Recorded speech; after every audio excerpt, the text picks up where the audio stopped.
जिस टॉपिक पे बात करना चाह रहे थे, ये आपको YouTube और इंटरनेट पे बहुत सारे मज़ामीन मिल जाएंगे,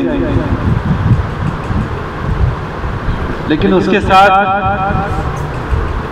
एक दीनी एंगल से एक ईमान वाले की ज़िंदगी कैसी होना चाहिए और उसमें हम क्या कर सकते हैं, ये एंगल से थोड़ा सा कुछ प्रैक्टिकल टिप्स आपके सामने रखने की कोशिश कर रहे थे। सबसे पहले मैं मोहताज हूँ इस बात का कि मैं इसके ऊपर अमल करूँ और आपको भी कुछ फ़ायदे की चीज़ें नज़र आएंगी। मैं शुरू करता हूँ एक स्टोरी से, एक छोटी सी स्टोरी। एक दिन मेरे पास एक पेशेंट वक्त पे नहीं आया, अपॉइंटमेंट उनकी मिस हो गई। यंग आदमी थे, फिट्स का प्रॉब्लम था और गालिबन 15-20 दिन लेट हो गए, जिसकी वजह से उनको फिट्स भी आ गए।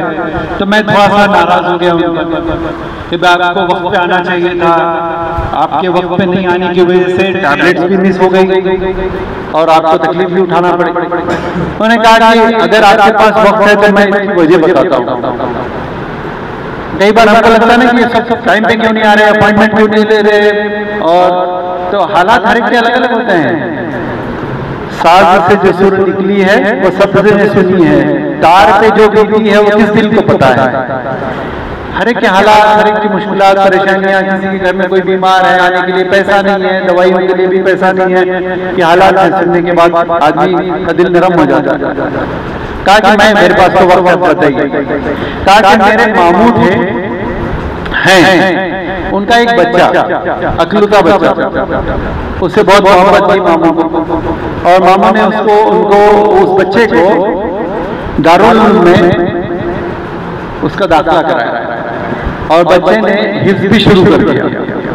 ठीक है, तकरीबन 1 साल के बाद वो जब रमजान की छुट्टियों में आया हुआ था बच्चा, तो पता नहीं मामू के दिल में क्या बात आ गई और उन्होंने कहा कि अब मेरे बच्चे को मैं दारुल नहीं भेजना चाहता, मेरा बच्चा बस मेरे आंखों के सामने रहे, और मेरे को इससे मोहब्बत है कि मैं बर्दाश्त नहीं करता कि इतनी दूर बच्चा रहे।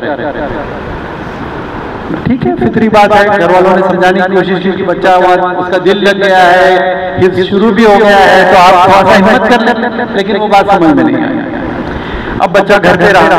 अब आप लोगों को मालूम है जो बच्चे पूरा इधर तवज्जो के साथ करते हैं तो अल्हम्दुलिल्लाह हाफिज़ भी बन जाते हैं, आलिम भी बन जाते हैं और मुफ्ती भी बन जाते हैं। लेकिन जो फोकस नहीं कर पाते तो फिर कभी घर पे, कभी इधर, कभी उधर, तो वो बात नहीं आती। और कुछ लोग असरी तालीम के ऊपर रहते हैं तो उधर ही फोकस करते रहते हैं। ठीक है, उसके साथ इधर का करना थोड़ा आसान हो जाता है, लेकिन इसके साथ उधर का करना मुश्किल हो जाता है। अब वो बच्चा आ गया, अब उसका ध्यान असरी तालीम के अंदर भी नहीं, स्कूल में दाखिला लिया तो वो नहीं है, और उसके बाद वो बुरी सोहबत के अंदर आ गया। अब वो मोबाइल चलाए, इंटरनेट और मोबाइल और इसके अंदर पड़ गया, और करते करते करते ऐसी बुरी बुरी आदतों के अंदर मुब्तला हो गया। तो है कि वो मामूजान हमारे परेशान रहते थे कि आज कौन सा क्या काम करके आएगा, क्या कारनामा करके आएगा। और कई बार वो बच्चे को अंदर पुलिस भी लेके गई, यानी इस हद तक कि उसने काम किया, और छोटा रहने की वजह से वापस आ जाता था, उम्र भी नहीं थी। तो फिर क्या हुआ कि वो बच्चे का एक दिन मर्डर हो गया, उसको कत्ल हो। ये यहीं का वाक़या है, नजदीक का ही। तो बोले वो कत्ल क्यों हुआ? ये मोबाइल देखने की वजह से जो लत उसको बुरी लग रही है, बुरी चीज, फाहिश चीजें देखने की, देखते देखते उसकी दोस्ती लड़के से हो गई और हमजिनसी ताल्लुकात उसके हो गए, और उसकी वजह से एक वीडियो वायरल हो गया जो उसके दोस्त ने देखा और इसी के ऊपर शक हुई इसने ही किया, तो उसको अंदर कहीं वीराने में जाकर उसने उसका कत्ल कर दिया। और ये मिसिंग कि भाई तलाश शुदा देखते देखते देखते ढूंढते, पुलिस ढूंढते रही, और जब लाश पता चला कि ये फला यही लड़का है, तो उसकी लाश जो है पूरी फूल के सड़ के इस हालत में हो गई थी कि उसको हम कई दूर से, मतलब उसका दफन करने के लिए भी गए तो ताफून और बदबू की वजह से बहुत दूर खड़े रहे हम लोग और उसको दफन किया। एक बच्चा जो दारुल उलूम में उसकी शुरुआत हुई थी, उसका एंड, उसका अंजाम इतना खतरनाक और इबरतनाक हुआ, और उसकी वजह क्या बना? ये फितना बना, ये मोबाइल। हम सोच नहीं सकते कि हमको ये कहाँ लेके जाएगा। इसलिए हम सबको इसका धोखा समझने की जरूरत है। ये कितना बड़ा खतरनाक धोखा है जिसका पाला हमने पड़ा हुआ है, और हम लोगों को इससे बचने की जरूरत है। तो मैं थोड़ी सी मेरी बातचीत को थोड़ा सा इंटरैक्टिव अंदाज में करूंगा कि हर चीज में बहुत सारे लोग बोलते हैं, डॉक्टर साहब मस्जिद में भी बयान कर रहे थे, मोबाइल के बारे में बोलते हैं, हर जगह बोलते हैं। तो एक हकीम साहब थे, वो उनके पास एक बच्चा आया, बोले पेट में दर्द हो रहा था, तो बोले इसको कीड़े की दवा दो। बोले ठीक है, कीड़े की दवा दो। फिर थोड़ी देर के बाद आया, बोले इसको बुखार भी आ गया, तो बोले वो कीड़े की दवा दो। फिर थोड़ी देर के बाद एक मरीज आया जो ऊपर से झाड़ से गिर गया था नीचे और हड्डी टूट गई थी, बोले इसको भी कीड़े की दवा दो। बोले परेशान हो गए, सबको कीड़े की दवा। बोले हकीम साहब ये कौन सा तरीका है? पेट में दर्द हुआ तो कीड़े की दवा ये समझ में आए, वो दूसरा और तीसरा समझ में नहीं आया। बोले वो कीड़े की वजह से बुखार आया है, उसको दे दिए। बोले ठीक है, वो भी मान लिए, वो गिरा ऊपर से हड्डी टूटी। बोले कीड़े ने गड़बड़ किया, इसलिए वो झाड़ पे चढ़ा हुआ और उसने वहां से गिरा तो उसकी हड्डी टूट गई। तो हर मर्ज की दवा वो कीड़े की दवा। तो ऐसे ही ये आज के जमाने का एक बड़ा फितना है, जिससे हम कोई भी बचे हुए नहीं, कोई बचा हुआ नहीं है इसमें। अच्छा, हमने से कितने लोगों को लगता है कि मोबाइल अच्छी चीज है या बुरी चीज? हाथ अगर उठाए तो कितने लोगों को लगता है कि मोबाइल बुरी चीज? हाथ ऊपर उठाए।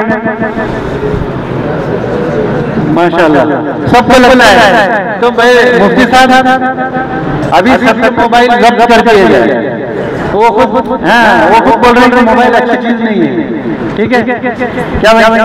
कोई भी चीज अच्छी और बुरी नहीं होती, उसका इस्तेमाल। अब आप चाकू मंगा रहे हैं, उसका सही इस्तेमाल भी हो सकता है, गलत भी हो सकता है, नहीं हो सकता। न्यूक्लियर वेपन है और जितनी भी चीजें हैं, ये इस्तेमाल करने के वाले के ऊपर है ये क्या है, लेकिन इतना आसान नहीं है जितना मैं कह गया। मोबाइल से बचना, उसके फितने से बचना इतना आसान नहीं है। इसलिए हमें सबसे पहले समझना पड़ेगा कि अभी बहुत सारे टिप्स आते हैं इंटरनेट से बचने के टिप्स, और ये सब ये आप पढ़ लिए, याद कर लिए, तो आपकी जिंदगी में आने वाला नहीं है। समझ रहे हैं बात को? जैसे आदमी ड्रग का एडिक्ट है, खुदा ना खास्ता नशे का आदी है, उसको आप 6 महीने अंदर कर दिए, जेल में डाल दिए। अब उसको ड्रग सप्लाई नहीं हो रहा, कुछ नहीं मिल रहा। अब 6 महीने के बाद जब वो बाहर निकलेंगे तो सबसे पहले उसकी तलाश में लग जाएंगे, क्योंकि 6 महीने आपने सप्लाई तो रोक दिए, लेकिन उसके थॉट प्रोसेस को, उसकी सोच को नहीं बदले, उसके फायदे नुकसान को आपने समझाया नहीं। तो एक ईमान वाले के लिए जरूरी है कि जिंदगी का, दुनिया का धोखा भी समझे। ये दुनिया की जिंदगी जो है ना हमारी, ये बहुत मुख्तसर सी जिंदगी है, बहुत मुख्तसर सी। हम रोज देखते हैं कि कैसे पेशेंट, आप तो सुनते ही रहते हैं, कल तक ठीक थे, एकदम हुआ, अटैक हो गया। अब तो रोज देखते हैं कि किस तरीके से लोग दुनिया से जा रहे हैं, और हम सबको एक धोखा लगा हुआ है कि मेरी मौत अभी नहीं है। हम सबको क्या लग रहा है कि मैं डॉक्टर साहब के पास गया था, सारे रिपोर्ट्स कर लिए, माशाल्लाह सब रिपोर्ट्स अच्छे आ गए। डॉक्टर लोग भी बहुत होशियार रहते हैं, वो आपका ईसीजी देखेंगे, बोले आपका ईसीजी तो ऐसा है जैसे 30 साल का नौजवान का ईसीजी है। तो आप भी खुश और डॉक्टर साहब भी खुश। मतलब आप खुश उनकी फीस भी अदा करके आ जाएंगे, बोलेंगे डॉक्टर साहब से बोले कि 30 साल के जवान जैसी ईसीजी है, मेरे सारे रिपोर्ट नॉर्मल है। तो डेथ के बारे में, मौत के बारे में सबसे बड़ा धोखा ये है कि हम सब समझ रहे हैं कि हमारी मौत अभी करीब नहीं है। ये सबसे बड़ा धोखा है कि हमारी मौत हम जितना सोच रहे हैं उससे बहुत ज्यादा करीब। चुनांचे मैंने बहुत सारी बार सुनाया भी अपनी नजर को, जिसका नाम अटैक है, कि धोखा कैसा है, जिंदगी का धोखा। ये समझना पड़ेगा, ये सब चीजें समझेंगे तो फिर मोबाइल से बचेंगे, वरना खाली टिप्स देने से नहीं बचेंगे कोई। वो बहुत सारे हैं, पूरे इंटरनेट भरे हुआ है, यूट्यूब के वीडियो